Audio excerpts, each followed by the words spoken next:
హిందీ భాషా వికాస్ సంస్థ ఆధ్వర్యంలో హిందీ పట్ల ఆసక్తిని పెంచే క్రమంలో హిందీ దస్తూరి పోటీలు శ్రీకాకుళం పట్టణంలో ఆదివారం నిర్వహించారు. హిందీ భాషా వికాస సంస్థ వ్యవస్థాపకులు సూరంపల్లి బ్రహ్మాజీ ఆదివారం స్థానిక చిన్న బజార్లోని వాసవి కళ్యాణ మండపంలో హిందీ దస్తూరి పోటీలు 3వ తరగతి నుండి 6వ తరగతి వరకు ఉన్న విద్యార్థులకు నిర్వహించారు.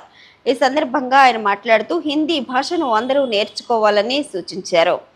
సంస్థ యొక్క గౌరవ సలహాదారులు సవళాపురపు వెంకటరమణ మాదిగా, ఆంధ్రప్రదేశ్ టీడీపీ జనరల్ సెక్రటరీ, ఎస్సీసీఎల్ విభాగం, చీపురుపల్లి అసెంబ్లీ నియోజకవర్గ తెలుగుదేశం పార్టీ పరిశీలకులు ముఖ్య అతిథిగా విచ్చేసి విద్యార్థులకు హిందీ చేతిరాత బాగా మెరుగుపరుచుకోవాలని కోరారు. ఎవరి చేతిరాత బాగుంటుందో వారి జీవితాలు కూడా బాగుంటాయని తెలిపారు. అలాగే హిందీ వస్తే భారతదేశంలో ఎక్కడైనా జీవించడానికి అవకాశాలు ఎక్కువగా ఉంటాయని ఆయన సందేశం ఇచ్చారు. ఈ కార్యక్రమంలో కమిటీ మెంబర్లు డివిఎన్ పట్నాయక్, ఎన్ పద్మనాభన్, డి మాధవి, లక్ష్మి తదితరులు పాల్గొన్నారు.